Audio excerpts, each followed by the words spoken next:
রহমতুল্লাহি ওয়া বারাকাতুহু। আপনার বাচ্চার কি সমস্যা ছিল প্রথম থেকে বলেন।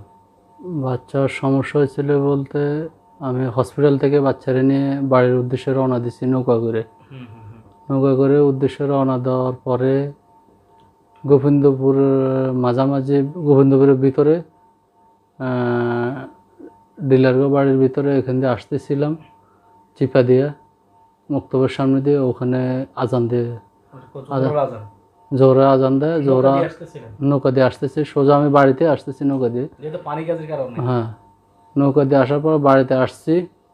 বাড়িতে আসার পরে বাবুগুলো রাখছি, সব কিছু নৌকা বিদা করে দিয়েছে, আমি থাকতেছি, ভালোভাবে চলতেছে। সন্ধ্যার পরে শুরু হইলো ঝামেলা, যে আমার বাবুরে চাপ দিছে, বাবু বমি করে দিছে, নাকে দিয়ে লোল টোল ছাড়া, নাকে মুখে লোল টোল ছাড়া দিছে, পায়খানা করে দিছে বাবুর বা জিনে জিনে এই অবস্থা করছে। ওই যে জোরের নামাজের টাইমে আসার সময় ওখান থেকে ধরছে। তখনই আমি ওই হাবিব ভাইয়ের ফোন দিই। হাবিব ভাইয়ের ফোন দেওয়ার পরে হাবিব ভাই এ রাত্রে বহু কষ্ট করে আমার বাড়িতে আসে, আমার এখানে চিকিৎসা চালায়। পরে দিয়ে দেখি যে ওই যে ডিলারগো বাড়ির মক্তবের সামনে থেকে জিনে আসর করে, ওখান থেকে ধরে। তো ওই জিনটার লাশ পর্যন্ত হাবিব ভাই মারার পরে জ্বালায়া দেয়। এখন আলহামদুলিল্লাহ আমার বাবু সুস্থ আছে, বাবুর মা সুস্থ। আজকে ধরছে 4 দিন আগে। এখন আল্লাহ রহমতে ভালো আছে। এখন সবাই আমার বাবুর জন্য দোয়া করবেন, আমার ছেলে যাতে ভালো থাকে। সবাই আমার ছেলের জন্য একটু দোয়া করবেন। আসসালামু আলাইকুম রহমতুল্লাহি ওয়া বারাকাতুহু। বাচ্চাটা দেখাও, সম্মানিত দেখো বাচ্চাটা, এই যে আচ্ছা হ্যাঁ দেখা।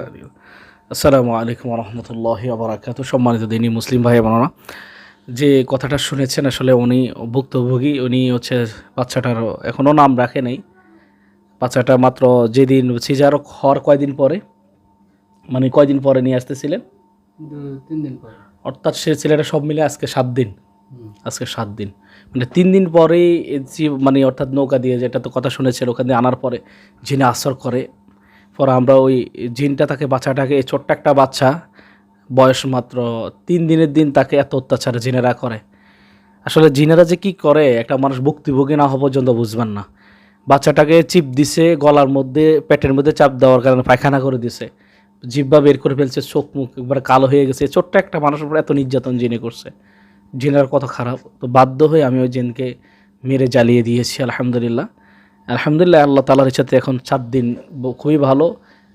আল্লাহ পাকের ইচ্ছাতে দোয়া করবেন, আল্লাহ তাআলা যেহেতু তাদেরকে সবসময় ভালো রাখে। আমার ভাইয়ের জন্য দোয়া করবেন। উনি ভালো মানুষ, আন্তরিকভাবে আমাদেরকে খুব মহব্বত করছেন এবং উনি আমাদেরকে যথেষ্ট শুরু থেকে ভালোবাসে। তো আল্লাহ তাআলা যেহেতু ওনার ভালোবাসা আল্লাহ রাসূলের জন্য হয়, আমাদেরকে যে ভালোবাসে, এটা যাকে দোয়া করবেন আল্লাহ তাআলা যেহেতু আমাদেরকে দিনই বেশি বেশি করে খেদমত করার তৌফিক দান করে। আসসালামু আলাইকুম ওয়া রাহমাতুল্লাহি ওয়া বারাকাতুহু।